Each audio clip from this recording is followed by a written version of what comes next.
Hello friends, in this video we will talk about structure and function of kidney. So first we will see the physiological anatomy of kidney and the functions of the kidney. So this is to show you the location of the kidneys T12 to L3 and this is TPP. You might be wondering what is this TPP? Our TPP, it's not thymine pyrophosphate, okay? You might be thinking it's thymine pyrophosphate, but it's not, okay? This is actually transpyloric plane of adenosine, that is LTPP here, transpyloric plane of adenosine, okay? So T12 to L3 is the location of the kidney, and right kidney sits lower compared to left kidney because liver is there, okay? So this is to show you the transverse section or the macroscopic structure of the kidney. You are seeing these are the medullary rays which are projecting out of the renal pyramids. You are seeing the renal pyramids here. From that the medullary rays are coming, okay? And this is these are the calyces, major and minor. So major calyx dividing into small minor calyces, okay? This is the pelvis, the ureter, you are seeing the renal capsule, okay? You are seeing outside the renal capsule. These spaces you are seeing, these are the renal columns, and this is the renal cortex you are seeing. So this is the blood supply. You are seeing the in this picture the blood supply of the kidney. This is through renal arteries. So renal arteries dividing into segmental arteries, and then lobar arteries, and lobar arteries dividing into interlobar arteries, okay? This is the posterior division, this is anterior division, okay? And here is the avascular line of Brodel. You are seeing this. Remember broad, you'll remember Brodel, avascular line of Brodel. This is a feature, okay? This is the within the kidney we are seeing the blood supply. This is the lobar artery dividing into interlobar arteries. This interlobar arteries divide into arcate arteries, arcate arteries dividing into interlobular arteries, and there are small arteries which are going to supply the glomeruli. This is a in detail about the blood supply of the kidney.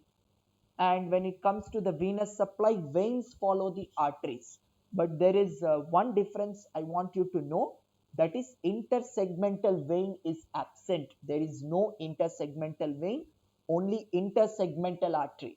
Rest everything is same, but just remember there is no intersegmental vein. Nerve supply is T10 to L1, okay? And the lymphatic drainage, para-aortic lymph nodes. Please remember. I'll give you a simple trick. PAL. Remember it as PAL. P is para, A aortic. So para-aortic lymph nodes. What are the functions of the kidney? We are seeing excretion of waste products, acid-base balance, along with water electrolyte balance also. Hematologic, endocrine, and BP regulation. Let us see one by one. First, excretion of waste products. Urea through Krebs-Hanslick cycle or urea cycle. I've explained you in the urea cycle video. Ammonia was combining with carbon dioxide. Through CPS1, we were getting the carbamyl phosphate that was forming citrulline while combining with ornithine. And then by stepwise manner, we were getting the urea. That is urea cycle. Then uric acid, nucleotide metabolism, and creatinine through glycine. How we are getting this creatine? Glycine is combining with arginine. Arginine is having guanido group. So it will donate guanido group to glycine forming guanido acetate. Then transmethylation happens. We are getting creatine. Then creatine is phosphorylated. ATP to ADP, phosphocreatine. Now we are getting creatinine. How? Creatine on dehydration, creatinine. Phosphocreatine on removal of phosphate group will get creatinine. This is how in bile glycine metabolism. And bile pigments, heme metabolism. So hemoglobin breaks down into heme and globin. Globin enters amino acid pool. heme on oxygenase becomes biliverdin, that is the orange pigment. Then it becomes into a little yellowish pigment, that is bilirubin. This is how in heme catabolism it happens. Okay. Now let us see acid-base balance. This is water electrolyte balance. We are seeing the regulation of osmolality for sodium. So the sodium levels will affect osmolality. More sodium, you need less osmolality, and vice versa. Water retention, it ensures excess water is not accumulating. And also in the renal regulation of pH, there are 4 mechanisms. Okay, excretion of H plus, reabsorption of bicarbonate, excretion of titrable acid, and excretion of ammonium. We will see that mechanisms. Here you are seeing the excretion of H plus. Please remember, in all the 4 mechanisms, one thing will be common. I'll show you through my cursor here. So from the tubular lumen to the plasma, sodium is going, and the CO2 plus H2O and carbonic anhydrase H2CO3, ionic dissociation to H plus and bicarbonate. Please remember, these 2 processes which I just told you is common for all the 4 mechanisms. What is the core point? I will tell you in the all 4 mechanisms. Now in the first one, the core point is H plus combines with the base here actually in the tubular lumen, forming BH, that is excreted out. Here what will it be? The H plus from the tubular cell enters the lumen. Okay. Now here we are seeing the sodium hydrogen carbonate. Ionic dissociation happens. Bicarbion combines with H plus to form H2CO3. So exactly reverse what happened in the cell will happen in the lumen. Okay. In this mechanism, Na2HPO4, disodium monohydrogen phosphate, will dissociate like this. Sodium monohydrogen phosphate is there. H plus we got from the cell enters the lumen, combines with this NaHPO4 minus. We are getting the NaH2PO4, that is excreted. So you are seeing the pH is dropping 7.4 to 5.4. Now ammonia mechanism. Here H plus is combining with ammonia in the lumen. It was coming from the cell from glutamate to glutamine by glutaminase enzyme. Okay, this is forming ammonium now. This is excreted. So these are the 4 mechanisms. So hematologic secretes erythropoietin that increases your renal blood flow by increasing the circulating RBC, the number increases. Same with thrombocytes, so it is thrombopoietin, increases thrombocytes. Endocrine function, 125-DHCC, renin and TXAX, that is thromboxane, it may be TXA2, okay. Prostaglandin eicosanoid also, okay, you can include. Let's see with 125-DHCC. So what is happening in the skin? So it is important that every day you go outside and sit in the sun for 15 minutes. Okay. What will happen is in your skin 7-dehydrocholesterol is there. When light comes, it becomes into cholecalciferol, where secosterol is just the intermediate, that is vitamin D3.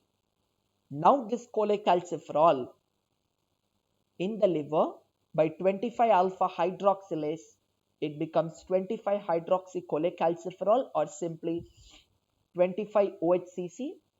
Then in the kidney by action of 1 alpha hydroxylase, 125 DHCC, that is 125 dihydroxycholecalciferol or simply calcitriol.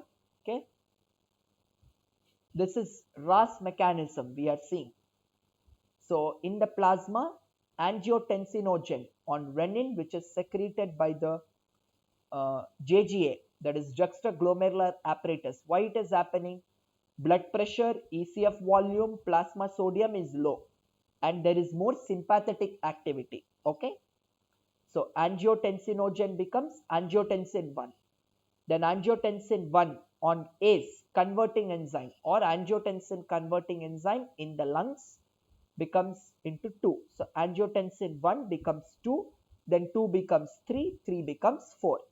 2 to 3 becomes angiotensinases.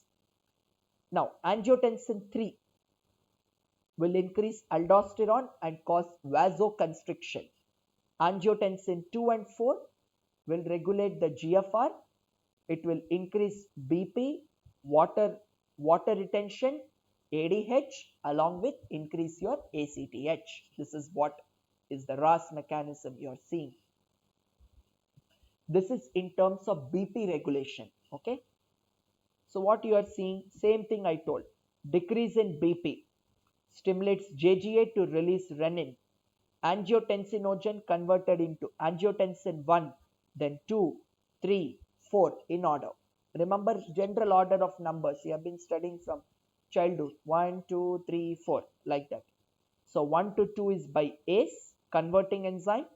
2 to 3 is by angiotensinase. Now this 2 to 4, what it will do? Vasoconstriction and also into the adrenal cortex.